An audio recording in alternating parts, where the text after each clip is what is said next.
Mitosis और meiosis division. क्या है? माइटोसिस डिवीजन और मियोसिस डिवीजन। कौन सा डिवीजन? माइटोसिस डिवीजन और मियोसिस डिवीजन। क्लियर हो पा रहे हो? माइटोसिस डिवीजन क्या है? इसको ऑल्सो नोन एज समसूत्री विभाजन भी कहते हैं। क्या कहते हैं? समसूत्री विभाजन भी कहते हैं। क्या कहते हैं? समसूत्री विभाजन, या और क्या कहते हैं इसे? इक्वेशनल डिवीजन कहते हैं। क्या कहते हैं? इक्वेशनल डिवीजन कहते हैं। क्या कहते हैं? इक्वेशनल डिवीजन कहते हैं। दूसरा मियोसिस। मियोसिस को क्या कहते हैं? अर्धसूत्री। ठीक है ना? कौन सा विभाजन? अर्धसूत्री विभाजन। और इसे और क्या किस नाम से जानते हैं? Reductional division. कौन सा डिवीजन है? Reductional division. क्या है? Reductional division. बेटा इसमें एक वर्ड लिखा है सम। एक वर्ड लिखा है सम। सम मतलब कहीं ना कहीं इक्वल। तुम्हारे वर्ड कौन सा आता है? इक्वल से आता है। मतलब अगर कोई एक सेल है, इसमें मान लो क्रोमोसोम नंबर कितना है? 46 है। मान लो इसमें क्या है? क्रोमोसोम नंबर क्या है? 46 है। तो इससे अगर इसमें कोई डिवीजन होगा, एक सेल बने, 2 बने, 4 बने, 6 बने, 8 बने, जितनी भी सेल बनेगी, क्योंकि सम इक्वल, मतलब अगर क्रोमोसोम नंबर इसमें कितना 46 है तो इसमें भी कितना? 46। बात समझ पा रहे हो? सम। दूसरा उधर भी एक वर्ड, एक इधर भी वर्ड। मान लो कोई एक सेल, मान लो कोई एक सेल है जिसमें क्रोमोसोम नंबर क्या है? 46 है, और इसमें कौन सा डिवीजन हो रहा है? अर्धसूत्री या रिडक्शनल डिवीजन हो रहा है। तो इसमें कितना बनेगा? कितने भी सेल बने? 1 बने, 2 बने, 4 बने, 8 बने, उसमें क्रोमोसोम नंबर कितना? बात तो समझ में आ गई तुम्हें? डिवीजन, डिवीजन दो प्रकार के, माइटोसिस और meiosis. Mitosis also known as समसूत्री विभाजन या equational division. Meiosis also known as अर्धसूत्री विभाजन या रिडक्शनल डिवीजन। अर्ध या माइटोसिस अपन का समसूत्री और अर्धसूत्री का काम इतना ही था कि सम वर्ड से अपन को एक वर्ड आ रहा था, मतलब हमें पढ़ने से ही समझ में आ रहा था कि हो गया क्रोमोसोम नंबर में चेंजेस कितने आएंगे। अगर कोई सेल है, सेल में क्रोमोसोम नंबर 46 है और इसमें डिवीजन तो जितनी सेल बनेगी 1 2 4, उसमें कितने क्रोमोसोम होंगे? 46 होंगे। दूसरी अगर कोई एक सेल है जिसमें क्रोमोसोम नंबर अगर 46 है और उसमें डिवीजन होगा तो उसमें क्रोमोसोम नंबर कितने रह जाएंगे? यहां तक। दूसरा तुम्हारे दिमाग में एक और क्वेश्चन आएगा। दूसरा तुम्हारे दिमाग में एक क्वेश्चन ये आएगा कि माइटोसिस और मियोसिस डिवीजन की रिक्वायरमेंट कब पड़ती है? माइटोसिस और मियोसिस डिवीजन की रिक्वायरमेंट होता क्या है? ये तो हम समझ गए कि क्रोमोसोम नंबर किसी में हाफ हो रहा है, किसी में इक्वल हो रहा है, बट ये होता कब है? ये क्वेश्चन आपके दिमाग में आएगा। तो सिंपल सा है बेटा, माइटोसिस डिवीजन जब भी आपके, क्योंकि आप याद करो आपकी शुरुआत कब से हुई? सिंगल सेल स्टेज जाइगोट से हुई।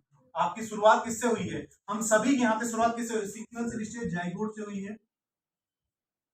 क्या आज आप में से कोई भी यहाँ पे यूनिसेलुलर ऑर्गन बैठा हो? आप में से कोई भी जो यूनिसेलुलर ऑर्गन है क्या? हम सब मल्टी सेलुलर हैं। हम सब मल्टी सेलुलर। अगर हम बोलते हैं कि ह्यूमन, तुम लोगों ने कभी ना कभी सुना होगा कि ह्यूमन का जो क्या होता है क्रोमोसोम, ह्यूमन में क्रोमोसोम नंबर कितने होते हैं? 46 होते हैं। तो क्या बेटा हमारी नाक के सेल में 46 होते हैं, कान की सेल में या पैर के सेल में?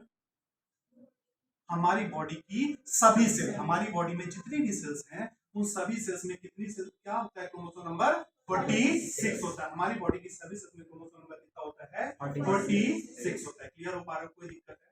मतलब हम जब सिंगल सेल स्टेज जाइगोट थे, आज हमारी सेल में क्या होता है? 1 से 2 से 4 से, आज हम लोग मल्टी सेलुलर ऑर्गन हैं। सभी सेल्स में क्रोमोसोम नंबर, हम जब सिंगल सेल स्टेज जाइगोट थे तब भी हमारी बॉडी में क्रोमोसोम नंबर कितने थे?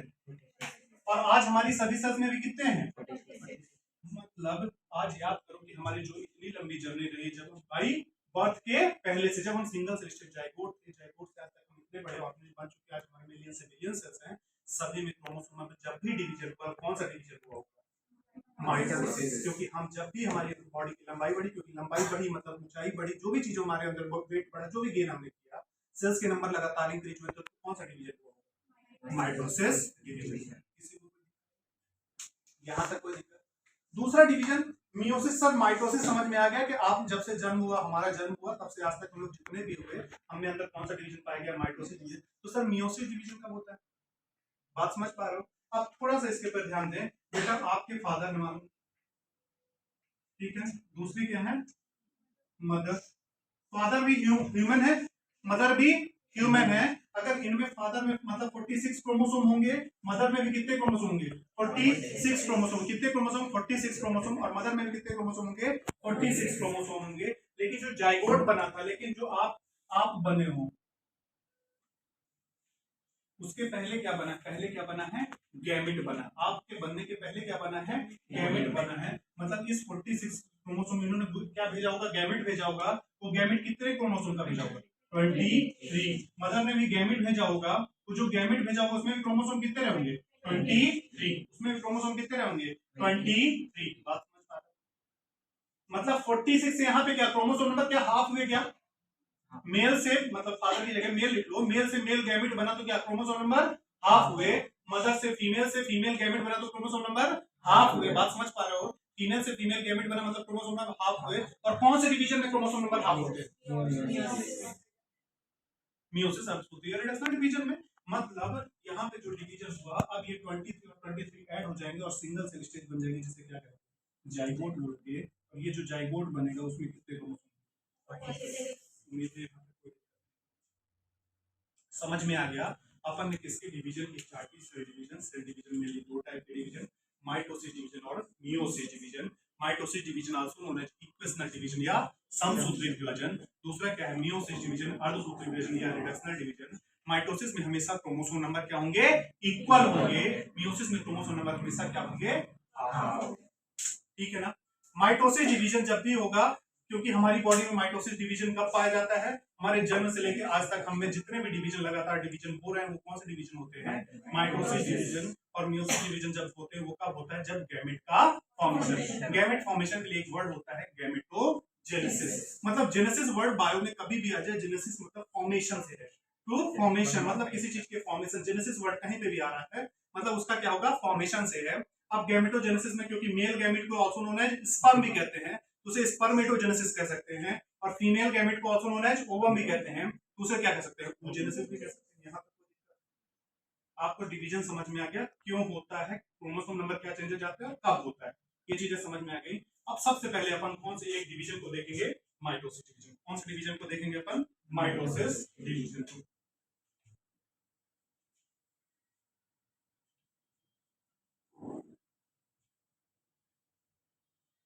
जब आपके घरों में खाना बनता है तो क्या इजली खाना मतलब तुरंत बन जाता है, या बनने के लिए पहले प्रिपरेशन करनी पड़ती है, प्रिपरेशन करनी पड़ती है। उसी तरह जब कोई सेल डिवाइड होती है, उसी तरह जब कोई सेल डिवाइड होती है उसका 95% पार्ट, कितने परसेंट पार्ट 95% पार्ट, कितने परसेंट पार्ट 95% पार्ट, और कौन से परसेंट पार्ट होता है 5% पार्ट। टोटल कितना हो गया 100%, ठीक है ना 100%। तो 95% पार्ट आपका किसमें होता है प्रिपरेशन पे। आपके घर में खाना बनाने में ज्यादा समय लगता है या खाना चुकाने में, चुकाने में ज्यादा नहीं लगता, तुरंत चुका देते हैं। वही चीज होती है आपकी बॉडी का जो 95% पार्ट होता है वो क्या होता है, आपका 95% पार्ट में सेल क्या होती है, आपका डिवीजन के लिए क्या होती है प्रिपरेशन होती है। सेल डिवीजन के लिए जो प्रिपरेशन होती है वो कितना टाइम लेती है 95% पार्ट। उसे आप क्या कहते हैं, क्या कहते हैं इंटरफेज, क्या कहते हैं इंटरफेज कहते हैं। और 5% टाइम, कितने परसेंट 5%, 5% टाइम एक्चुअल क्या होता है सेल डिवीजन होता है। एक्चुअल सेल डिवीजन कितने परसेंट टाइम में होता है 5% टाइम में होता है। उसे क्या कहते हैं, इसमें क्या कहते हैं एम फेज कहते हैं, क्या कहते हैं एम फेज कहते हैं, क्या कहते हैं एम फेज कहते हैं। कोई दिक्कत नहीं। बाकी इंटरफेज को भी 3 पार्टों में डिवाइड किया गया है, G1 फेज, S फेज और G2 phase. G1 phase, S phase और G2 फेज। बेटा अपन इस इंटरफेज को अपन बाद में पढ़ेंगे, सबसे पहले अपन पढ़ेंगे 5% पार्ट। कितने परसेंट पार्ट पढ़ेंगे सबसे पहले 5% पार्ट को, उसको देखते हैं थोड़ा सा। 5% पार्ट जो एम फेज है, कितने परसेंट पार्ट 5% पार्ट जो एम फेज है उसको पढ़ने के लिए थोड़ा सा अपन यहाँ पे और चलते हैं कि जो ह्यूमन सेल है, जो ह्यूमन की सेल है वो नॉर्मली 24 आवर, कितने आवर में 24 आवर में क्या होती है सेल डिवाइड होती है। एक बार सेल डिवाइड कितने घंटे में 24 घंटे होती है, जिसमें से 23 घंटे, कितने घंटे 23 घंटे क्या होता है इंटरफेज या प्रिपरेशन फेज होता है, इंटरफेज या प्रिपरेशन होता है। और सिर्फ 1 घंटे, सिर्फ 1 घंटे क्या होता है एक्चुअल में सेल डिवीजन होता है। मतलब जो एक्चुअल में सेल डिवीजन होता है वो कौन से फेज में होता है? M phase. अब बेटा डिवीजन भी बेटा दो टाइप का होता है, दो टाइप में होता है, क्योंकि सेल के अंदर दो चीजें, एक क्या है न्यूक्लियस, एक क्या है न्यूक्लियस, दूसरा क्या है साइटोप्लाज्म सेल मेम्ब्रेन। तुम लोगों ने अभी सेल चैप्टर पढ़ा था, तो याद करो एक क्या था न्यूक्लियस, दूसरा क्या था साइटोप्लाज्म। साइटोप्लाज्म और साइटोप्लाज्म के अंदर भी जितने ऑर्गेनेल्स होंगे, सेल मेम्ब्रेन, ये सब चीजें होंगी, ठीक है ना। न्यूक्लियस के डिवीजन के लिए एक वर्ड यूज करते हैं, क्या कहते हैं? कैरियोकाइनेसिस। और साइटोप्लाज्म के लिए एक वर्ड यूज करते हैं, क्या वर्ड यूज करते हैं? साइटोकाइनेसिस। न्यूक्लियस के लिए क्या? कैरियोकाइनेसिस। देन साइटोप्लाज्म का डिवीजन या सेल मेम्ब्रेन का डिवीजन या ऑर्गेनेल्स का डिवीजन, ये क्या कहलाएगा? साइटोकाइनेसिस। यहां तक कोई दिक्कत नहीं? अब सबसे पहले अपन इस एम फेज, क्योंकि कैरियोकाइनेसिस किस फेज में होता है आपका? इस एम फेज में होता है। और एम फेज के लास्ट में, एम फेज के लास्ट में जो डिवीजन होता है उसे क्या कहते हैं? साइटोकाइनेसिस। कौन सा डिवीजन होता है फिर? साइटोकाइनेसिस डिवीजन होता है, ठीक है ना। तो अपन क्या कर लें, पहले कैरियोकाइनेसिस, कैरियोकाइनेसिस में एम फेज, एम फेज को अपन थोड़ा सा डिवाइड करेंगे। इसे फर्दर डिवाइड किया गया किसमें किसमें? Prophase, metaphase, anaphase, telophase. Prophase, metaphase, anaphase और टीलोफेज। प्रोफेज, मेटाफेज, एनाफेज और टीलोफेज। कोई दिक्कत नहीं? प्रोफेज, मेटाफेज, एनाफेज और टीलोफेज, कोई दिक्कत? ठीक है ना। अब अपन एक एक करके इन सभी को रीड करते हैं, ठीक है ना। इन सभी को अपन एक एक करके रीड करते हैं। बेटा ये बताओ, अपन ने अभी कुछ दिन पहले जब अपन सेल पढ़ रहे थे, न्यूक्लियस पढ़ रहे थे, तो याद करो अपन ने क्या बताया था? सेल के अंदर इंटरफेज, जब सेल डिवाइड ना हो रही हो तो जो क्रोमोसोम था, क्या क्रोमोसोम के फॉर्म में पाया जाता था? उस समय क्या मिलता था हमें? क्रोमेटिन। क्रोमेटिन किससे बना हुआ था? डीएनए और आरएनए, ठीक है ना, डीएनए आरएनए। उसमें क्या हुआ? कंडेंसेशन हुआ। उसमें क्या हुआ? कंडेंसेशन हुआ। और किसका फॉर्मेशन हुआ? क्रोमेटिड का फॉर्मेशन। किसका फॉर्मेशन हुआ? क्रोमेटिड का फॉर्मेशन हुआ। और क्रोमेटिड में जब कंडेंसेशन हुआ तो किसका फॉर्मेशन हुआ? क्रोमोसोम। तो सबसे पहले अपन देख लेते हैं प्रोफेज, मेटाफेज, एनाफेज, टीलोफेज, ठीक है ना। प्रोफेज, मेटाफेज, एनाफेज और टीलोफेज। सबसे पहले प्रोफेज। प्रोफेज के अंदर क्या पाया जाएगा? सेल के अंदर सेल न्यूक्लियस, सेल के अंदर क्या पाया जाएगा? न्यूक्लियस।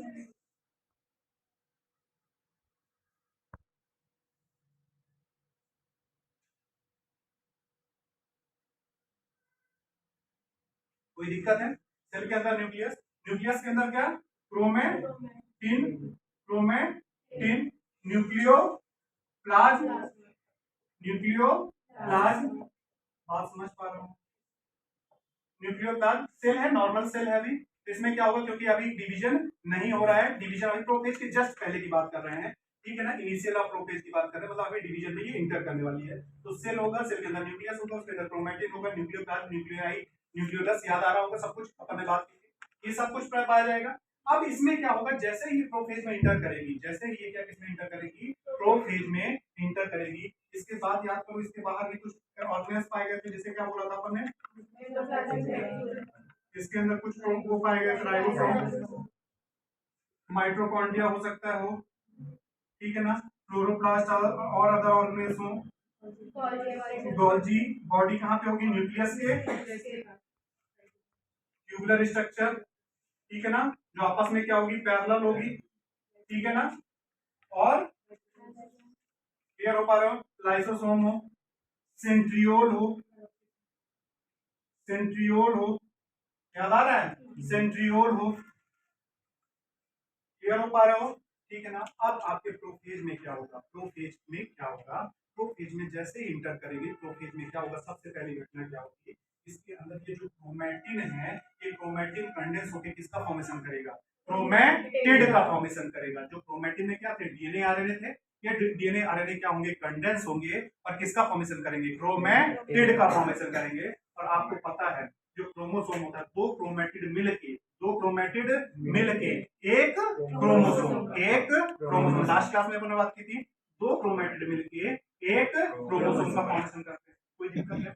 अब इसमें क्या हो रहा है बेटा, ये जो आपके सबसे पहले ये इसमें जो आपका प्रोफेज में जैसे इंटर करेंगे इसकी न्यूक्लियर मेम्ब्रेन डिसअपीयर होने लगेगी, गोल्जी बॉडी, एंडोप्लाज्मिक रेटिकुलम, ये जितने भी ऑर्गेनेल्स हैं लगभग लगभग न्यूक्लियर मेम्ब्रेन की लगभग क्या होने लगेगी, डिसअपीयर होने लगेगी। अगर ये न्यूक्लियर मेम्ब्रेन बेटा डिसअपीयर होने लगेगी, न्यूक्लियर मेम्ब्रेन डिसअपीयर होने लगेगी तो क्या होगा, न्यूक्लियर मेम्ब्रेन डिसअपीयर होने लगे तो क्या होगा, जो ये क्रोमोसोम क्रोमेटिन किसमें क्रोमेटिड देन क्रोमोसोम में चेंज हो रहा है, वो क्या होगा अब पूरी, क्योंकि सेल के अंदर यही तो था जो बाउंड्री थी, बाउंड्री अगर बाउंड्री नहीं रहेगी तो आपका पैरामीटर जो आपका डायमीटर है, आप जो कहीं भी जो सर्कमफेरेंस है वो क्या कर सकते हो, आप कहीं भी तक मूव कर सकते हो, मतलब ये क्रोमोसोम अब पूरी सेल के अंदर सेल मेम्ब्रेन के अंदर मूव कर सकता है। बात समझ पा रहे हो। अब उसी चीज को अपन नेक्स्ट में देखते हैं, नेक्स्ट स्टेज कौन सी अपनी मेटाफेज, मेटाफेज स्टेज कौन सी स्टेज है, मेटाफेज स्टेज।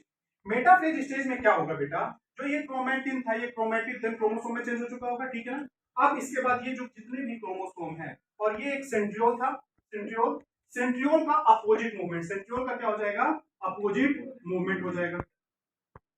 कब होता है ये, प्रोफेज स्टेज में सेंट्रियोल का जो मूवमेंट होने लगा था किधर, एक अपोजिट पोल की ओर, वो दो पोल की ओर मूवमेंट करेगा अपोजिट पोल की ओर, तो एक इस पोल में पहुंच चुका होगा, दूसरा दूसरा सेल मेम्ब्रेन हट चुकी थी तो सभी अब किसमें चेंज हो चुके हैं, क्रोमेटिड से क्रोमेटिड देन क्रोमोसोम में चेंज हो चुके हैं, सभी क्रोमोसोम एक लाइन में अरेंज हो जाएंगे, सभी क्रोमोसोम क्या हो जाएंगे, एक लाइन में,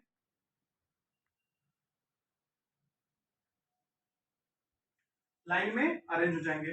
बेटा मैंने सिर्फ यहाँ पे 5 क्रोमोसोम बनाए हैं, मतलब अगर किसी सेल में 46 है तो 46 की एक लाइन होगी, अगर किसी में 3 है तो सिर्फ 3 की एक लाइन होगी, बट लाइन कितनी होगी, एक होगी। और ये किसका फॉर्मेशन करेंगे, मेटाफेजिक प्लेट का फॉर्मेशन करेंगे, एक प्लेट लाइन स्ट्रक्चर बन रही है, मेटाफेजिक प्लेट का फॉर्मेशन करेंगे, किसका फॉर्मेशन करेंगे, मेटाफेजिक प्लेट का। अपन ने याद करो, अपन ने अभी पहले बात की थी क्रोमोसोम, क्रोमोसोम के ऊपर दोनों ओर क्या पाई जाती है, एक डिस्क से भी स्ट्रक्चर पाई जाती है, इसे क्या कहते हैं, काइनेटोकोर। याद करो मैंने इससे बात की थी, काइनेटोकोर क्या करता है, काइनेटोकोर क्या हेल्प करता है, स्पिंडल फाइबर, किसमें फाइबर, स्पिंडल फाइबर, याद करो प्रोटीन बताया था कोई, ठीक है ना। क्या हुआ, स्पिंडल फाइबर, जो स्पिंडल फाइबर होता है जो एक तरफ तो किससे अटैच होगा, सेंट्रियोल से, और दूसरी तरफ किससे अटैच होगा,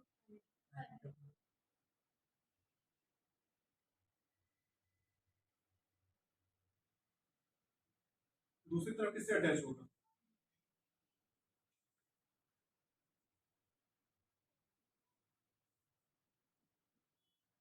बात समझ पा रहा हूं। मेटाफेज स्टेज में क्या हुआ, फिर मेटाफेज स्टेज में सबसे पहले क्या हुआ, जो ये सेंट्रियोल अपोजिट पोल की ओर मूव किए थे प्रोफेज में, वो अपोजिट पोल की ओर पहुंच चुके हैं। उसके अलावा जितने भी क्रोमेटिन थे वो क्रोमेटिड देन क्रोमोसोम में चेंज हो चुके हैं। अगर मतलब हमें किसी की मॉर्फोलॉजी की स्टडी करनी है, अगर क्रोमोसोम की क्या इस स्टेज में हम अगर स्टडी करते बेटा, तो हमें पहले कभी अपन स्टडी करते, अगर मैं पहला इंसान होता तो हो सकता है मुझे क्रोमेटिन में मिलता, कोई दूसरा होता उसे क्रोमेटिड में मिलता, मतलब क्योंकि कंप्लीटली मतलब कंप्लीटली जो कंडेंस हुआ था, क्या इसमें पूरा हुआ था, इसकी पूरी फेज में चलता रहा, प्रोफेज की पूरी फेज में चलता रहा, तो क्या हम इस मॉर्फोलॉजी की स्टडी कर सकते थे, नहीं कर सकते थे। लेकिन अब तो कंप्लीटली कंडेंस हो चुका है, मतलब क्रोमोसोम का फॉर्मेशन, मतलब अगर हमें क्रोमोसोम की मॉर्फोलॉजी, किसकी मॉर्फोलॉजी, क्रोमोसोम की मॉर्फोलॉजी की स्टडी करनी है, क्रोमोसोम की मॉर्फोलॉजी की स्टडी करनी है, तो अपन कौन सी स्टेज में करेंगे, मेटाफेज स्टेज में। किस स्टेज में करेंगे, मेटाफेज स्टेज में करेंगे। बात समझ पा रहा हूं।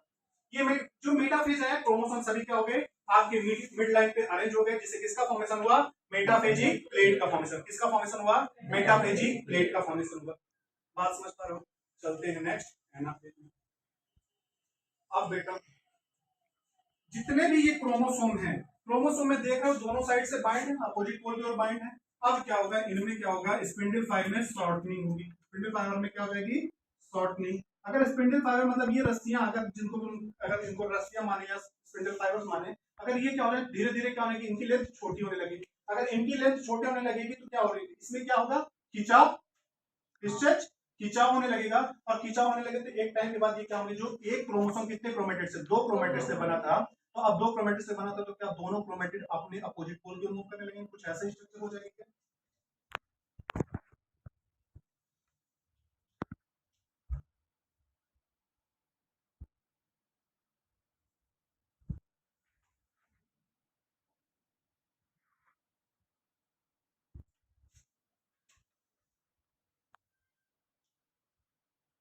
कुछ ऐसी स्ट्रक्चर हो जाएगी। मतलब ये क्यों, क्योंकि ये क्या होते हैं, दो पार्ट में डिवाइड हो गए। याद करो इसके बीच की जो कंजक्टिव रीजन था उसे अपन ने क्या बोला था, सेंट्रोमियर। मतलब एनाफेज स्टेज में सबसे पहले क्या होगा, एनाफेज का क्या हो जाएगा, डिवाइड हो जाएगा। क्या हो जाएगा, एनाफेज में क्या हो जाएगा, आपका सेंट्रोमियर डिवाइड हो जाएगा। एनाफेज में क्या होगा, सेंट्रोमियर डिवाइड हो जाएगा। क्यों, क्योंकि दोनों तरफ से स्पिंडल फाइबर की शॉर्टनिंग हुई। अब बेटा वही चीज होगा कि जो आपकी जो जिस रीजन से क्या होगा, आपका स्पिंडल फाइबर अटैच होगा, वो तो किसके पास होगा, सेंट्रोमियर या पोल्स की ओर होगा।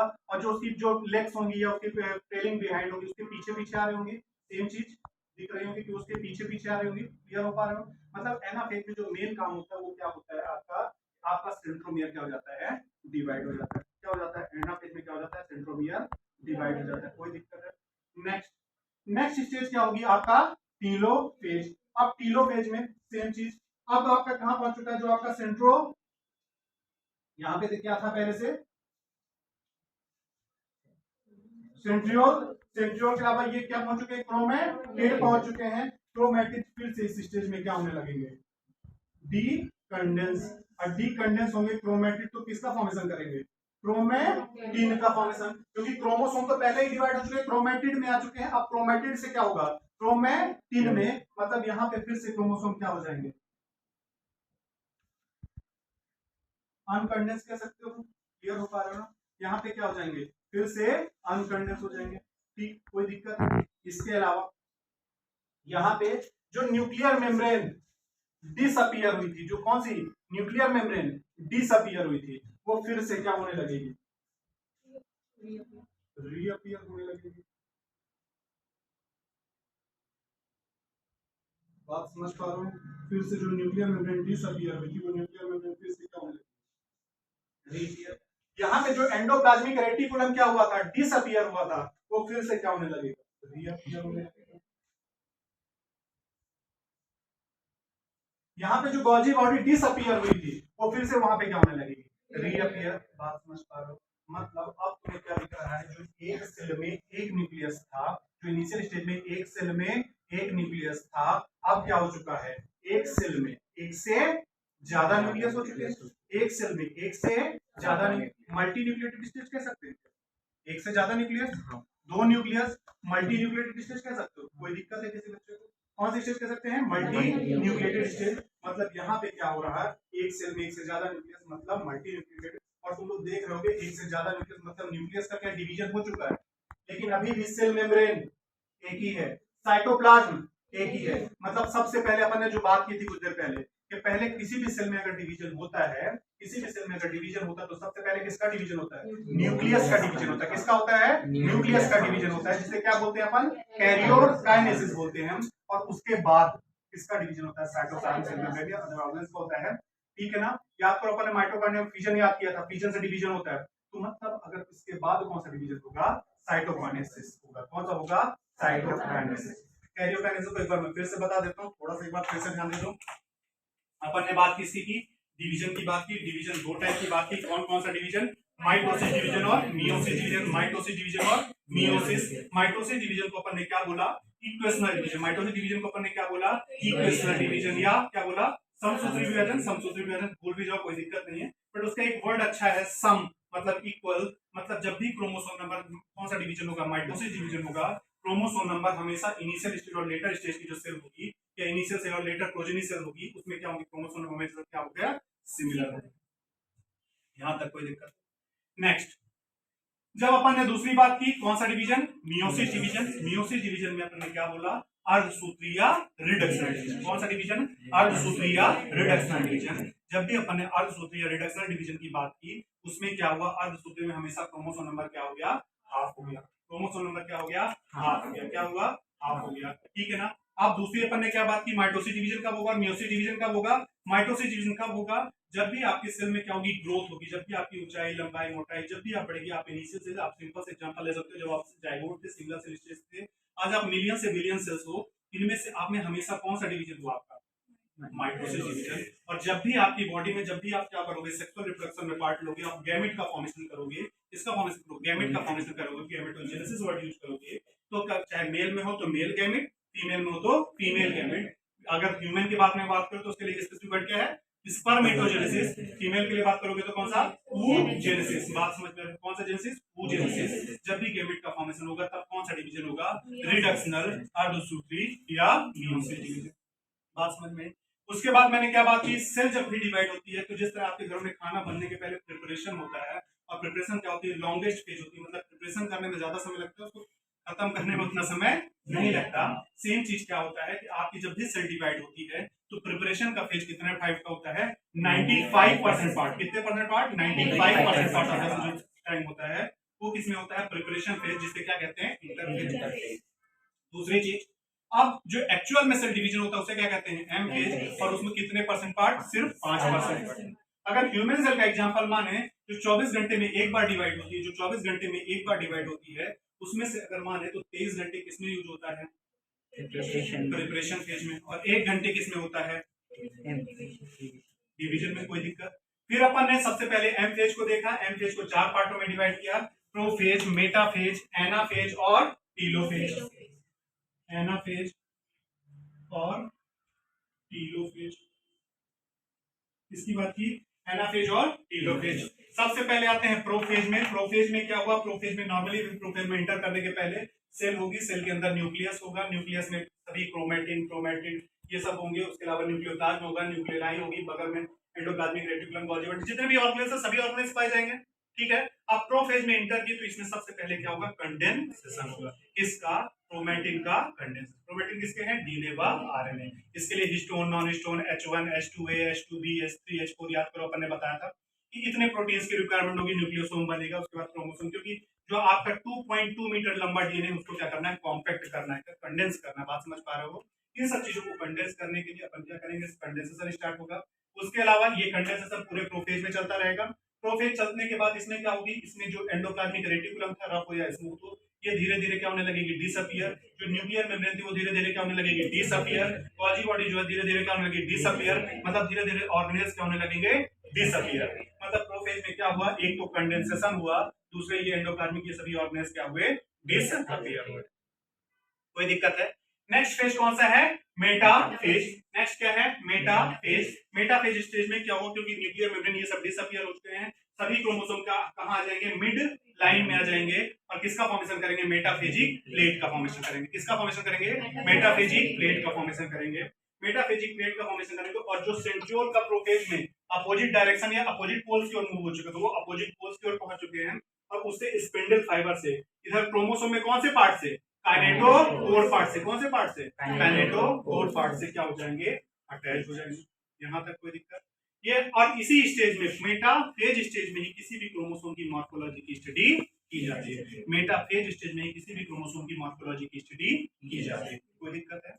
नेक्स्ट फेज अपना कौन सा है, एनाफेज स्टेज। नेक्स्ट स्टेज कौन सा अपना, एनाफेज स्टेज। क्योंकि अब क्या होगा, मेटाफेज स्टेज के बाद जो होगा, ये क्रोमोसोम के जो स्पिंडल फाइबर से अटैच हैं, स्पिंडल फाइबर में क्या होगा, आपका शॉर्टनिंग होगी, मतलब ये इनकी लंबाई क्या होने लगेगी, धीरे धीरे कम या छोटे होने लगेंगे।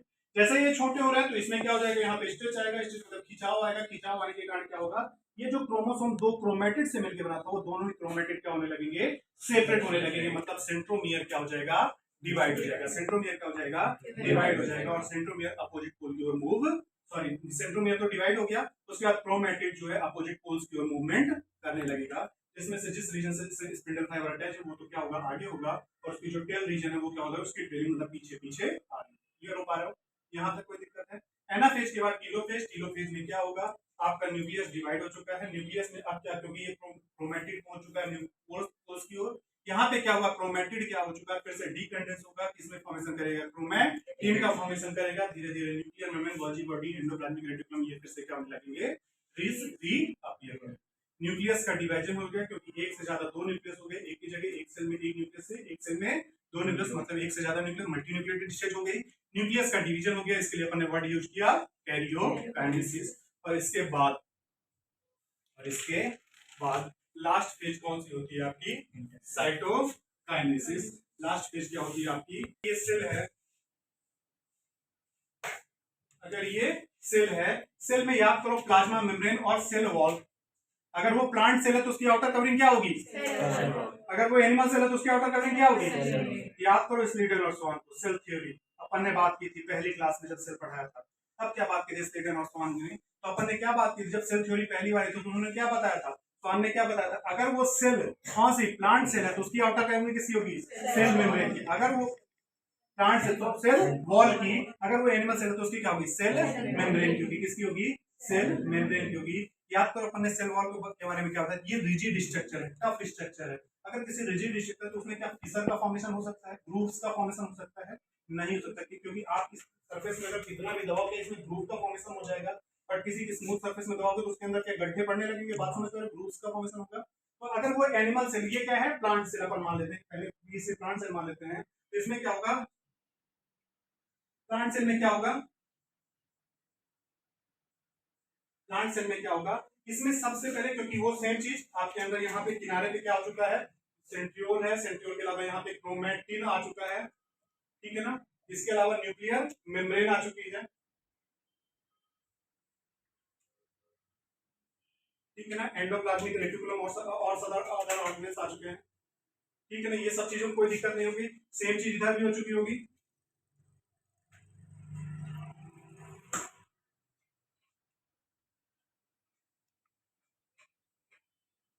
ठीक है ना।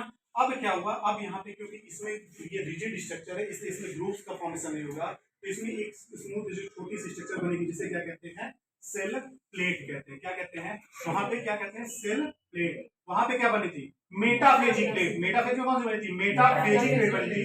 यहाँ पे कौन सी स्ट्रक्चर बनेगी, सेल प्लेट। और ये सेल प्लेट में धीरे धीरे क्या होने लगेगा, इलॉन्गेशन होने लगेगी, धीरे धीरे इसकी लंबाई क्या होने लगेगी, बढ़ने लगेगी, और अल्टीमेटली क्या होगी, दोनों तरफ से सेल उनमें से जुड़ जाएगी। बात समझ पा रहे हो ना, चलो, और इसके दोनों और क्या बनेगी, किसका फॉर्मेशन, तुम लोग देख रहे होगे कि एक सेल से दो सेल का फॉर्मेशन हो चुका है, एक सेल से दो सेल का फॉर्मेशन हो चुका है। सेम चीज अगर इसमें ये प्लांट सेल की जगह कौन सी सेल हो, एनिमल सेल हो, और अगर ये सेल कौन सी हो, प्लांट सेल की जगह कौन सी सेल हो, एनिमल सेल हो, और अगर एनिमल सेल है, ठीक है ना, कौन सी सेल है, एनिमल सेल है, तो इसमें सबसे पहले क्या होगा, ग्रूव का फॉर्मेशन होगा, मतलब धीरे धीरे गड्ढा पड़ने लगेगा, ठीक है। अब ये ग्रुप धीरे धीरे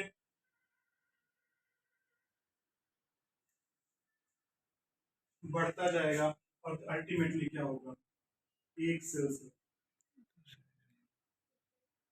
दो सेल का formation, cell number one, cell number, बात समझ में आ गई।